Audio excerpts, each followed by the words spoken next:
Assalamualaikum warahmatullahi wabarakatuh. Salam sejahtera untuk kita semua. Perkenalkan, saya Nadia Salma dengan NIM K7122211 dari kelas 1H. Di sini saya akan mengajak teman-teman semua untuk belajar tentang sejarah Piagam Jakarta, dimulai dari latar belakang Piagam Jakarta, di mana dan kapan Piagam Jakarta dirumuskan.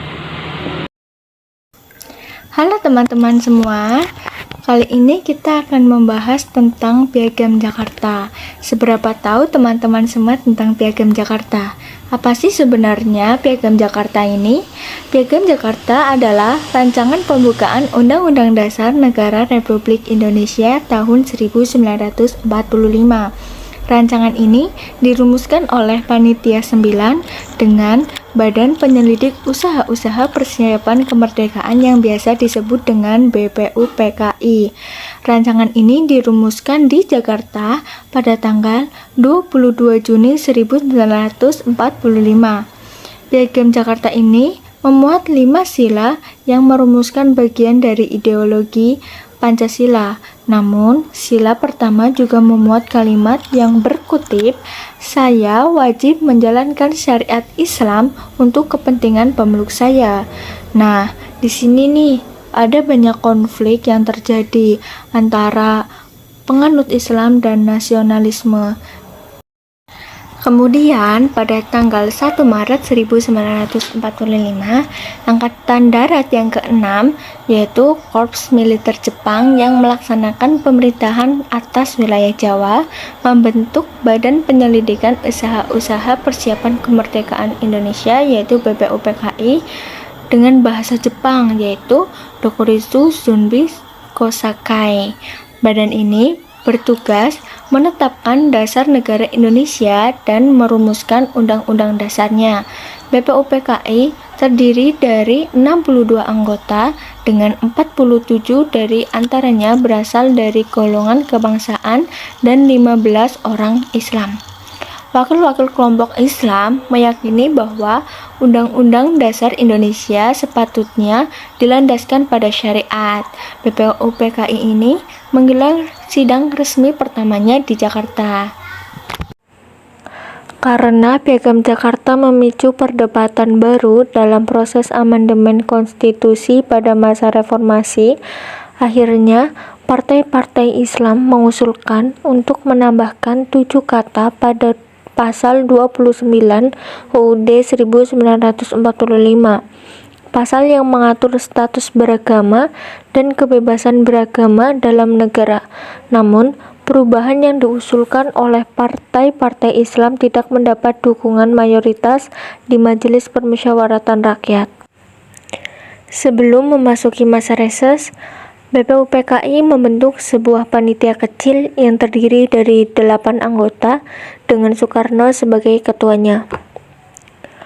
Panitia ini bertugas mengumpulkan usulan-usulan dari anggota-anggota BPUPKI lainnya untuk dibahas kelak, untuk mengurangi ketegangan antara kelompok kebangsaan dengan Islam. Soekarno membentuk Panitia 9 pada tanggal 18 Juni 1945. Panitia yang diketuai oleh Soekarno ini bertugas merumuskan Muqaddimah Undang-Undang Dasar Indonesia yang dapat diterima oleh kedua belah pihak. Sesuai namanya, panitia ini terdiri dari 9 anggota dengan 4 anggota yang berasal dari kelompok Islam dan 5 anggota dari kelompok kebangsaan. Tak luput dari beberapa tanggal penting dari rumusan dan penetapan Piagam Jakarta ini.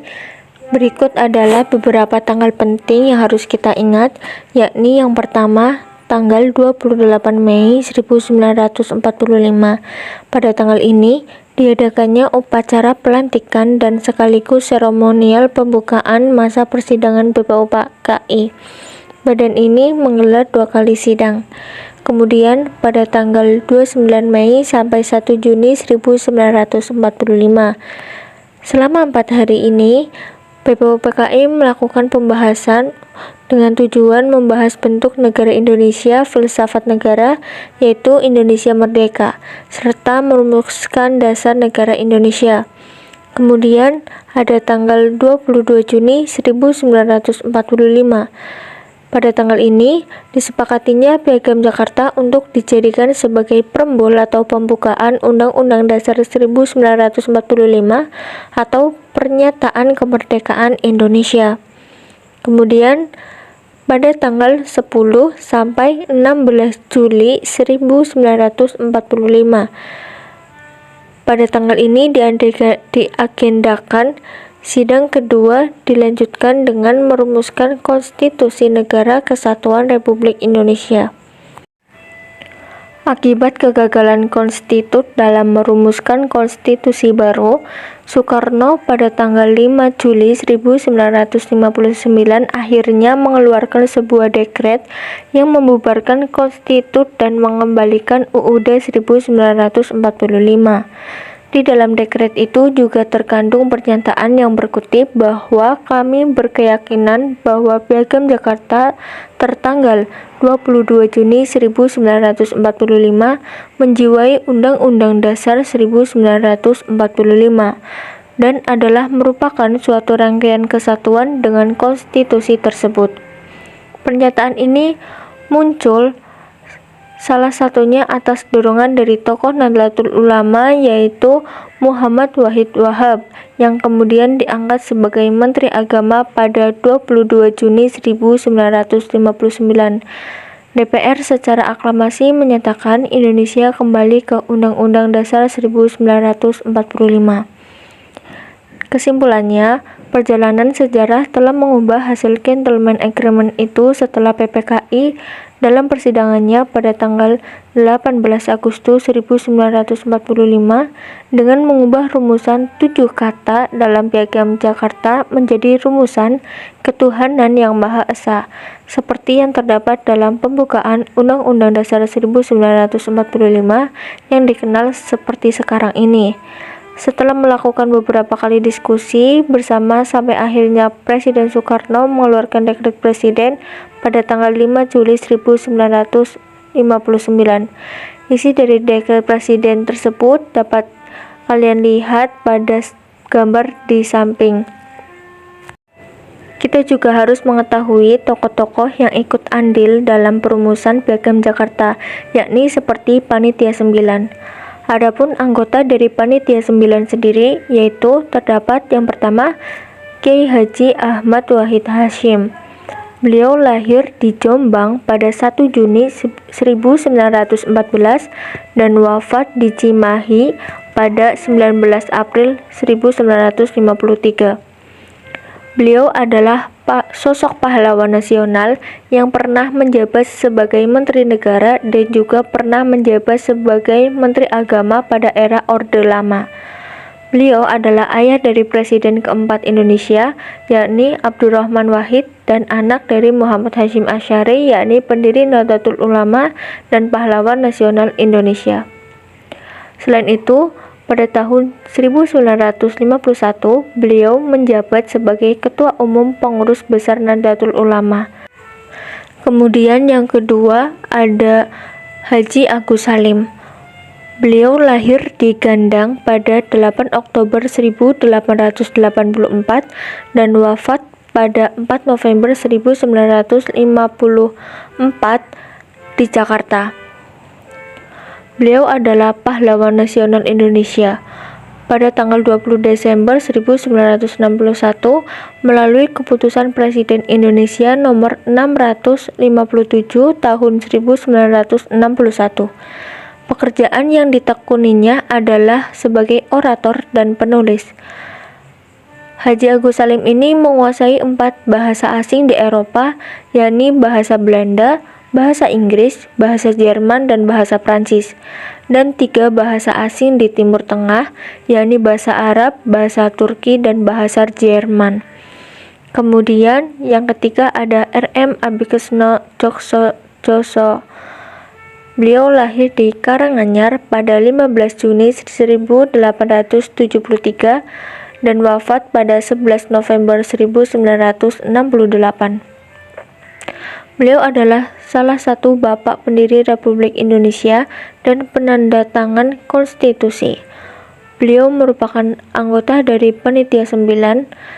Setelah kemerdekaan, beliau menjabat sebagai Menteri Perhubungan dalam Kabinet Presidensial pertama Soekarno dan juga menjadi penasehat Biro Pekerjaan Umum. Dan yang keempat ada Profesor Kyai Haji Abdul Qohar Muzakir. Beliau lahir di Yogyakarta pada 16 April 1907 dan wafat di Jakarta pada 2 Desember 1973.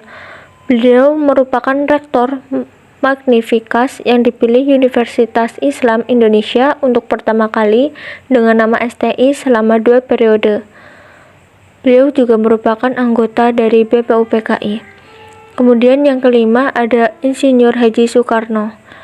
Beliau lahir di Surabaya pada 6 Juni 1901 dan wafat di Jakarta pada 21 Juni 1970. Beliau adalah proklamator kemerdekaan Indonesia bersama dengan Muhammad Hatta pada tanggal 17 Agustus 1945. Presiden Soekarno sendiri adalah orang pertama yang mencetuskan konsep mengenai Pancasila sebagai dasar negara Indonesia dan beliau sendiri yang menamainya. Kemudian yang keenam ada Dr. Andes Haji Muhammad Hatta. Beliau lahir di Bukit Tinggi pada 12 Agustus 1902 dan wafat di Jakarta pada 14 Maret 1980. Beliau adalah negarawan dan ekonom Indonesia yang menjabat sebagai Wakil Presiden Indonesia pertama. Ia bersama Soekarno memainkan peranan sentral dalam perjuangan kemerdekaan Indonesia dari penjajahan Belanda sekaligus memproklamatorkannya. Kemudian ada Profesor Mr. Muhammad Yamin. Beliau lahir di Kecamatan Talawi pada 24 Agustus 1903 dan wafat di Jakarta pada 17 Oktober 1962. Beliau adalah sastrawan, sejarawan, budayawan, politikus, dan ahli hukum yang telah dihormati sebagai pahlawan nasional Indonesia. Beliau merupakan salah satu perintis puisi modern Indonesia dan pelopor Sumpah Pemuda sekaligus pencipta imaji keindonesiaan yang mempengaruhi sejarah persatuan Indonesia. Kemudian ada Mr. Raden Ahmad Soebardjo Djojowardi Soerdjo. Beliau lahir di Karawang pada 23 Maret 1896 dan wafat di Jakarta pada 15 Desember 1978. Beliau adalah Menteri Luar Negeri Indonesia yang pertama. Beliau memiliki gelar Master in the Relation yang diperoleh di Universitas London, Belanda pada tahun 1933. Kemudian yang terakhir ada Dr. Mr. Alexander Andries Maramis atau yang biasa dikenal dengan A.A. Maramis. Beliau lahir di Manado pada 20 Juni 1897 dan wafat di Jakarta pada 31 Juli 1977. Beliau juga pernah menjadi Menteri Keuangan Indonesia dan merupakan orang yang menandatangani Uang Republik Indonesia. Keponakan Maria Walanda Maramis ini menyelesaikan pendidikannya di bidang hukum pada tahun 1924 di Belanda. Sekian video pembahasan tentang Piagam Jakarta kali ini. Kurangnya saya mohon maaf. Semoga video ini bermanfaat untuk teman-teman semua. Akhir kata, wassalamualaikum warahmatullahi wabarakatuh.